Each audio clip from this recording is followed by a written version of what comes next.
Baik, eh, karena penjelasan di video yang pertama tadi sudah terlalu panjang, sehingga saya berpikir untuk membagi video pembelajaran ini menjadi beberapa bagian agar mudah kemudian di-download, kemudian diputar kembali sama teman-teman, ya.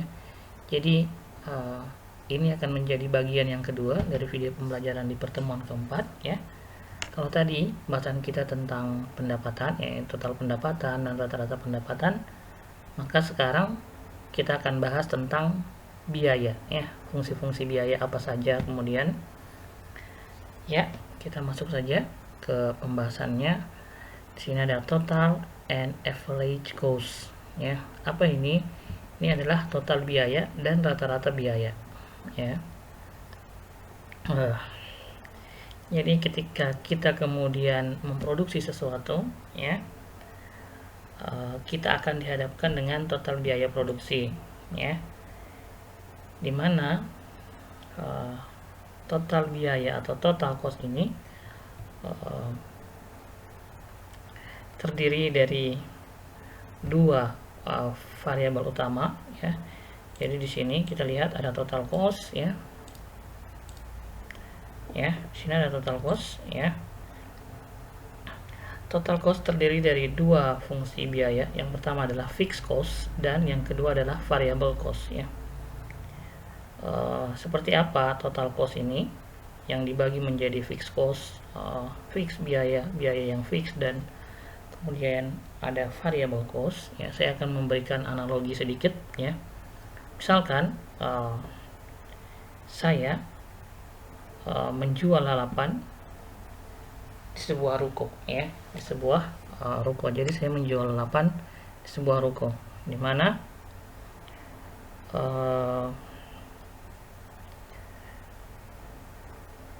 si fixed cost ini misalnya adalah biaya-biaya yang sama sekali tidak ada hubungannya dengan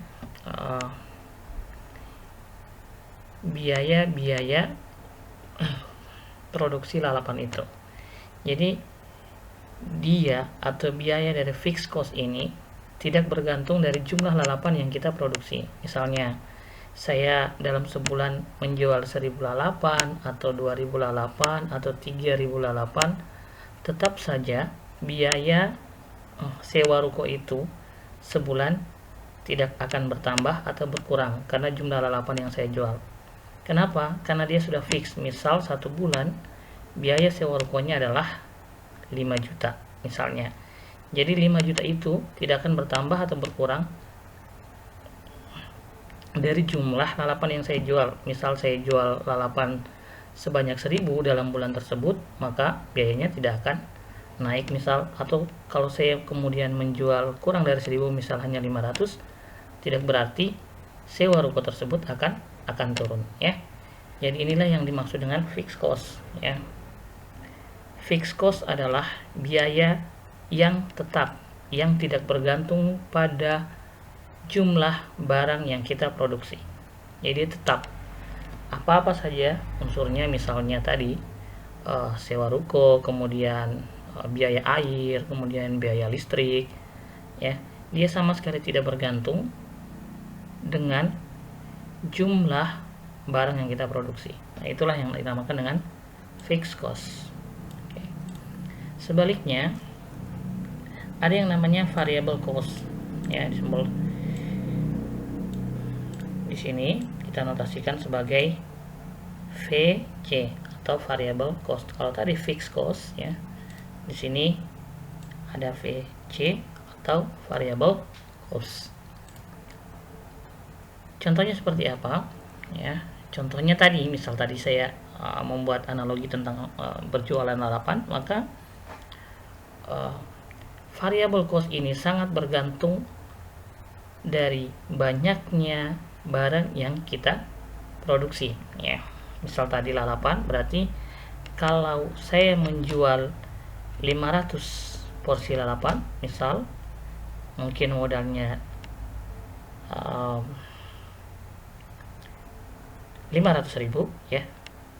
Saya menjual 500 porsi lalapan dengan modal 500.000, Maka seandainya saya ingin menaikkan jumlah produksi saya, misal saya ingin menjual 1000 lalapan, maka tentu saja biayanya akan lebih besar ya. Jadi kita memproduksi 500, harganya 500.000, mungkin ketika kita memproduksi 1000 porsi lalapan, biaya kita jadi meningkat ya.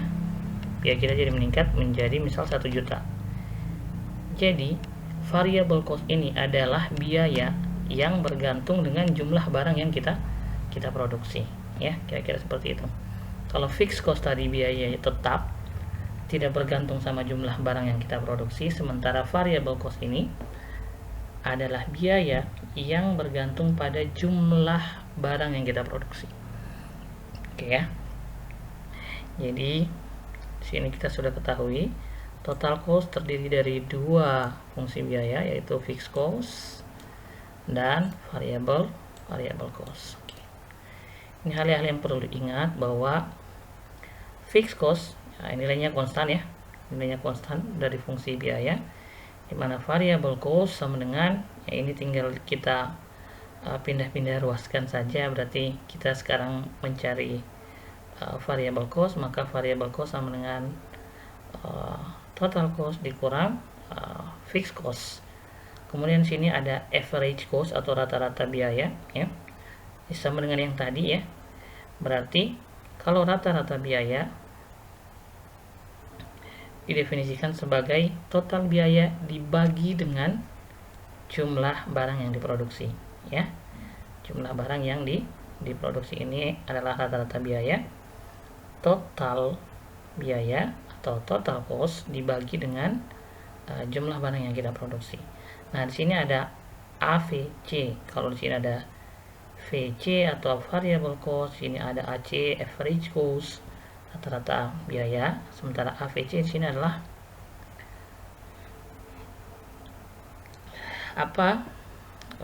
average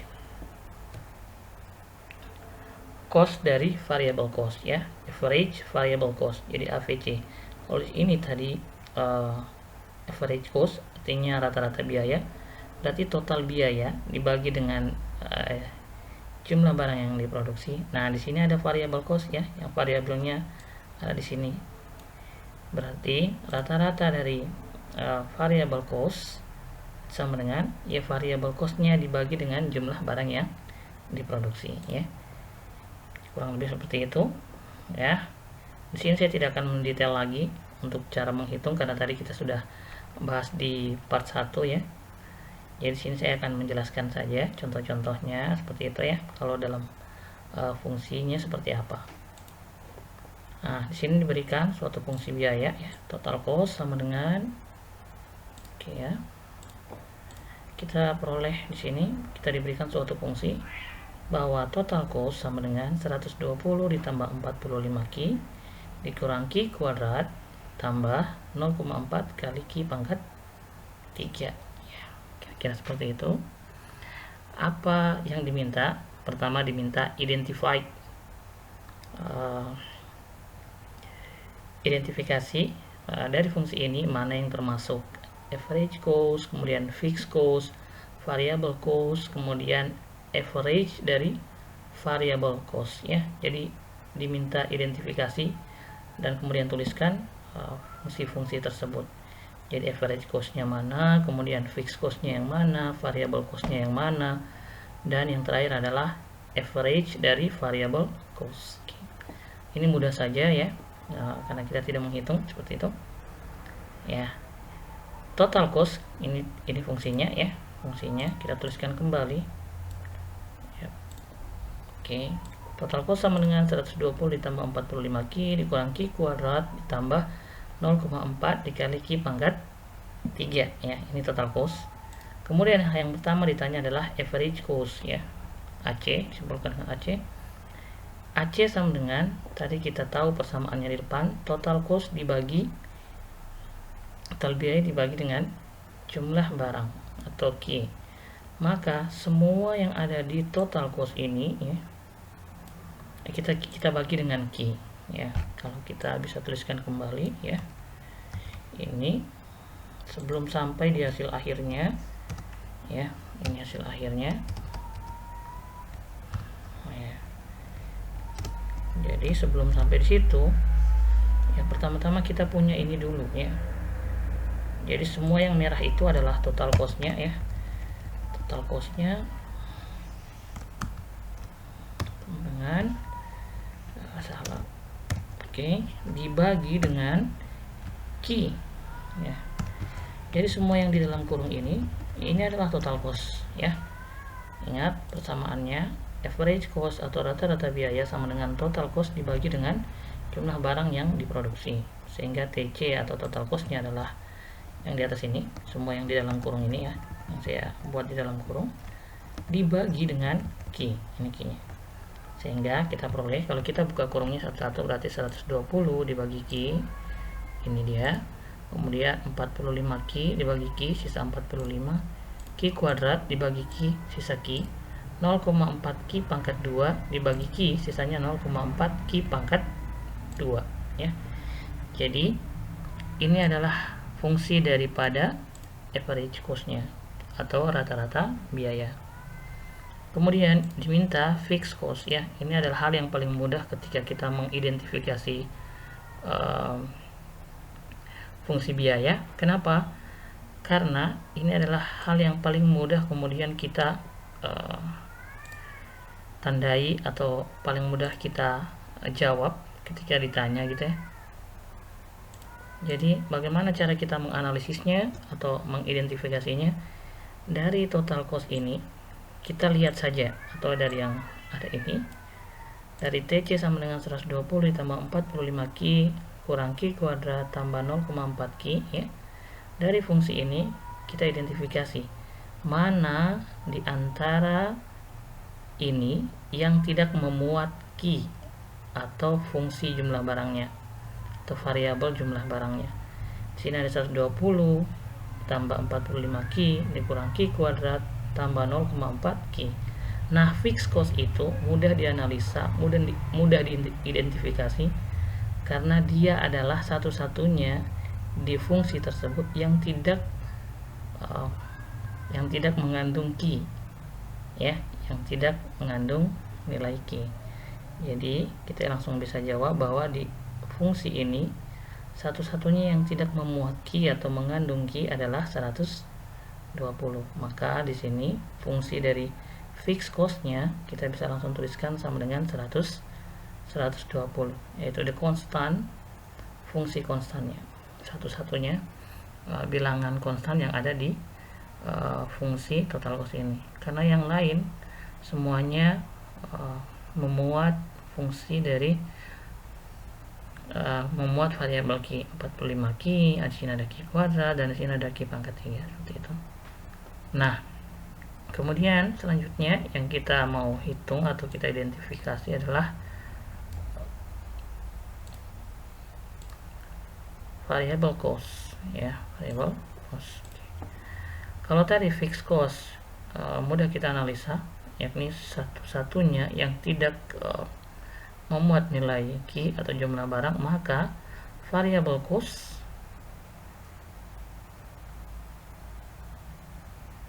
kita definisikan tadi di awal ya, tadi awal variable cost sama dengan total cost dikurang fixed cost ya. Maka kita sudah peroleh fixed cost di atas 120, maka kita tinggal masukkan total cost-nya, ini semua yang warna merah ya, saya ganti dengan total cost merah, saya merahin dulu. Oke, dikurang dengan si fixed cost yang tadi 120.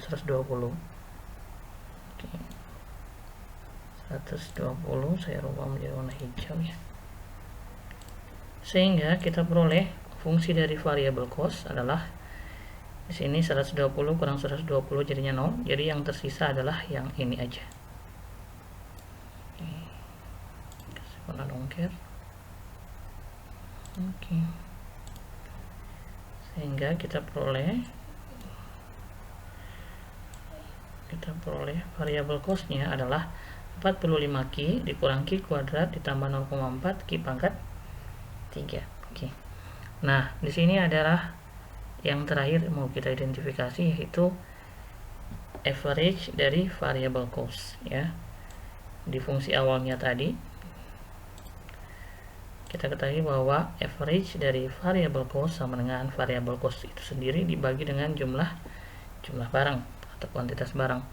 Maka kita peroleh tadi variable costnya di atas 45 Q dikurang Q kuadrat tambah 0,4 Q pangkat 3 dibagi dengan Q ya. Nah, kita buka kurungnya satu-satu. 45 Q dibagi Q, Q-nya sama-sama habis dicoret, sisa 45. Min, di sini juga min, kemudian Q kuadrat dibagi Q, sisa Q, tambah, di sini ada tambah, plus, di sini kita tuliskan kembali tambahnya atau plusnya. Dan sini ada 0,4 Q kuadrat. 0,4-nya kita tulis, Q pangkat 3 dibagi Q, sisanya Q pangkat 2 ya. Jadi average dari rata-rata dari variable cost kita peroleh 45 dikurang Q tambah 0,4 Q kuadrat ya, kira-kira seperti itu. Nah, ini semua hasilnya masih berupa fungsi ya, karena kita diminta identifikasi fungsi dari average cost, kemudian fixed cost, variable cost, dan di sini adalah average atau rata-rata dari variable cost. Sini kita diminta identifikasi fungsinya ya. Nah, sekarang bagaimana kalau ditanya atau kita diminta menghitung nilai-nilainya untuk jumlah barang tertentu, jumlah barang yang diproduksi diketahui seperti itu ya. Kemudian di sini dikatakan hitung atau buatlah list beberapa dari nilai total cost dan average cost untuk nilai-nilai bilangan bulat yang berdekatan, kemudian buatlah grafiknya ya. Oke, sini saya akan coba memberikan contoh satu saja ya, untuk kemudian bisa teman-teman jadikan contoh untuk menghitung. Misal saya mau hitung total cost untuk barang yang diproduksi sejumlah 10 unit atau 10 buah. Jadi kita ketahui, misal kita ketahui Q-nya sama dengan atau jumlah barang yang diproduksi adalah 10 ya. Jadi kalau jumlah barang yang diproduksi 10, pertanyaannya berapa total cost-nya? Total cost-nya berapa ya. Nah, untuk menjawab itu kita akan coba hitung ya. Kita akan coba hitung berapa nilai total cost untuk jumlah barang yang diproduksi sebanyak 10 unit ya. Oke, kita tuliskan kembali seperti biasa fungsinya. Kita tuliskan kembali TC sama dengan 120 ditambah 45 Q dikurang Q kuadrat ditambah 0,4 Q pangkat 3. Oke, saya tuliskan kembali ya. Maka semua nilai Q kita ganti dengan 10. Oke, kita ganti dengan 10. Kemudian ini juga kita ganti dengan 10. Kemudian ini juga kita ganti dengan 10 nilai Q-nya. Oke, ya. Kita sudah peroleh di sini, sehingga kita peroleh lagi nilainya sama dengan 120 tambah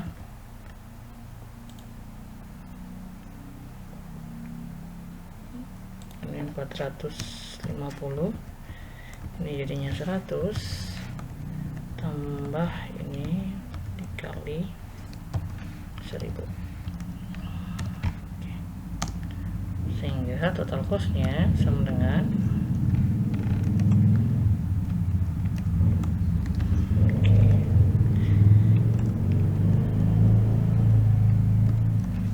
450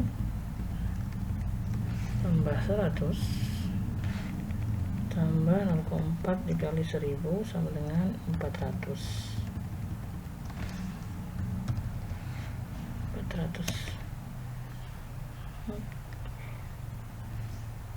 Maka kita peroleh TC nya atau total cost nya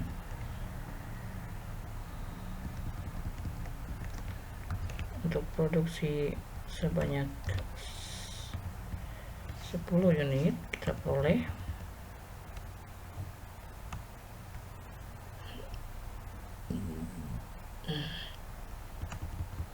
kita peroleh 470.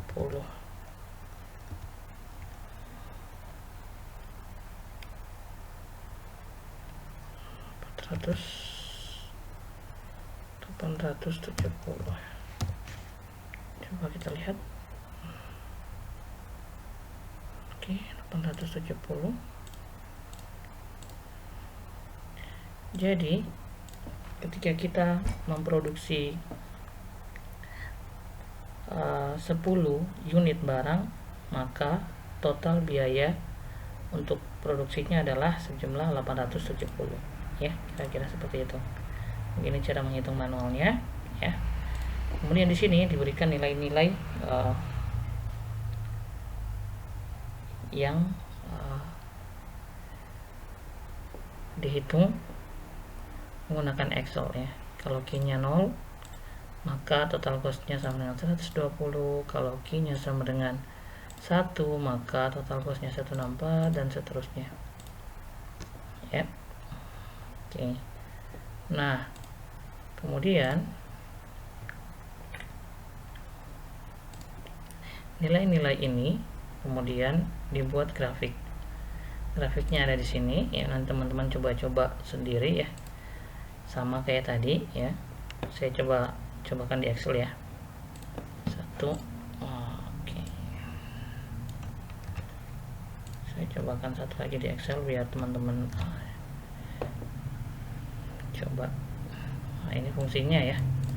Fungsinya yang di atas itu. Oke. Nah, di sini saya coba buat key. Kemudian saya buat total cost. Oke. Saya besarin, saya tengahkan. Saya mulai dari 0 misal sampai nilai yang mungkin. Oke, 1. Saya coba sampai 20 ya. Coba 20 sampai 20. Oke. Saya perlu HTC nya ini adalah ini ya, sama dengan 120 ditambah buka kurung 45 dikali key nya di sebelah ya, kemudian dikurang buka kurung lagi, ini dipangkatkan 2 ya, kemudian ditambah buka kurung lagi 0,4 dikali ya key pangkat 3 tutup kurung 0,4. Oke, karena ini versi Indonesia maka komanya mungkin seperti ini ya. Ingat ya teman-teman, karena ada dua versi, kadang-kadang kita pakai koma itu titik, kadang-kadang kita pakai koma itu benar-benar koma ya. Kalau versi Indonesia komanya adalah ya koma, tapi kalau versi luar negeri komanya itu di Excel adalah titik ya. Jadi nanti perhatikan kalau nanti kasusnya kayak saya seperti tadi ya, misal saya pakai titik ya, kemudian saya enter, nah ini muncul seperti ini ya, berarti dia nggak mau, formulanya ada yang keliru ya. Yang seharusnya angka saya masukin karakter atau huruf, jadi dia nggak mau proses ya. Jadi ini saya ganti dulu jadi koma ya, baru dia mau proses seperti itu.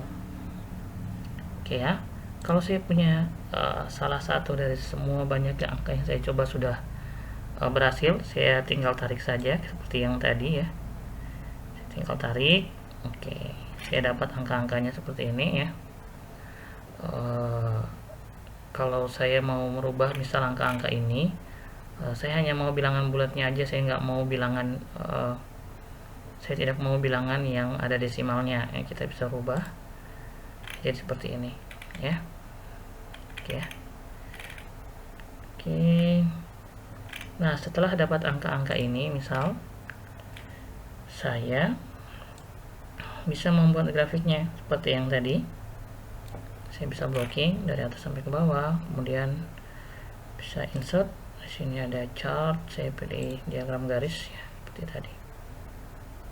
Ini dia grafiknya. Saya bisa rubah jadi grafik total cost. Oke, total biaya. Ya, kurang lebih seperti ini ya, teman-teman. Ya. Jadi dari fungsi total cost yang ini 120 tambah 45 Q kurang Q kuadrat tambah 0,4 Q pangkat 3, saya peroleh grafiknya seperti ini ya. Nanti teman-teman coba-coba apakah sama atau tidak dengan yang saya peroleh ya, seperti itu. Oke. Nah, selanjutnya nanti yang total cost-nya tadi saya sudah coba hitung, nanti teman-teman coba hitung yang average cost atau rata-rata biayanya ya. Oke, ini grafiknya ya, kurang lebih sama tadi yang saya peroleh dengan titik yang lebih banyak sedikit. Ini kalau total cost-nya naik, kalau average cost-nya justru sebaliknya ya, dia turun. Oke, nanti dicoba ya teman-teman. Nah, ini yang terakhir ya, profit ya. Inti dari profit adalah cuman satu sih. Kalau si profit ini didefinisikan sebagai selisih antara total pendapatan dengan total biaya, total revenue dengan total cost. Jadi selisih antara total pendapatan dengan total cost, itulah yang disebut dengan profit ya. Nah, profit ini boleh jadi untung, nanti yang kita sebut laba, atau positif. Kalau dia hasilnya positif, berarti itu yang disebut dengan laba ya. Kalau dia negatif, nanti hasilnya itu yang disebut dengan rugi ya, kira-kira seperti itu. Nah, ini contohnya, jadi simbolisasinya seperti ini. P atau profit ya, ini simbolnya P, tapi kita baca profit. Profit sama dengan total revenue atau total pendapatan dikurang dengan total cost atau total biaya, seperti itu. Nah, ini ada contoh suatu perusahaan memiliki fungsi total cost TC sama dengan fungsi yang sebelumnya, 120 tambah 45 Q kurang Q kuadrat ditambah 0,4 Q pangkat 3, dan memiliki fungsi harga P sama dengan 240 kurang 20 Q. Ingat ya, untuk menghitung total pendapatan, fungsinya adalah harus fungsi monoton turun. Cirinya apa? Cirinya tadi negatif sini ya. Oke. Nah, kita hanya diberi dua ini. Kita diberi fungsi total cost dan fungsi harga atau permintaannya. Kita tidak diberikan fungsi tadi total pendapatan ya. Sehingga ketika nanti kita diminta menghitung profit, maka hal pertama yang kita lakukan untuk kasus yang seperti ini adalah menghitung terlebih dahulu total pendapatannya. Ingat kembali bahwa untuk total pendapatan atau total revenue sama dengan definisi awalnya adalah harga barang dikali dengan jumlah barang, P dikali Q. P nya yang mana? P nya yang ini, 240 kurang 20 Q, 240 kurang 20 Q dikali dengan Q. Jadi harga barang dikali jumlah barang sama dengan 240 kali Q. Jadi 240 Q, 20 kali Q berarti di sini 20 Q kuadrat. Ya.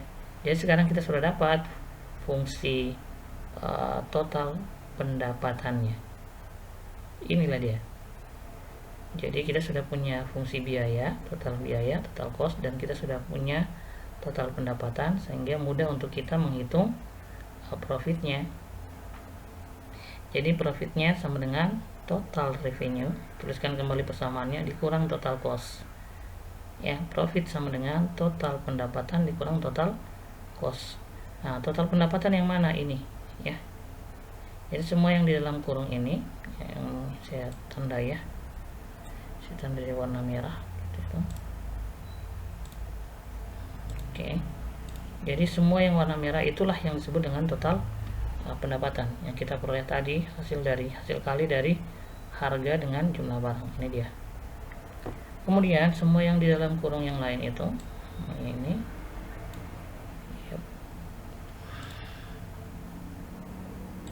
oke. Ini yang disebut dengan total cost ya. Sehingga kita peroleh fungsi dari profitnya adalah ini ya, seperti itu. Oke, ya, kira-kira seperti itu ya. Ini tugas, jadi silahkan nanti teman-teman coba kerjakan ya, karena saya sudah berikan video pembelajarannya. Nanti coba teman-teman coba-coba untuk mengerjakan ini. Nanti kalau ada waktu kita coba untuk bahas sama-sama ya, seperti itu ya. Mungkin itu terkait dengan materi di pertemuan keempat. Mudah-mudahan teman-teman bisa paham dari apa yang bisa saya jelaskan terkait materi tersebut ya.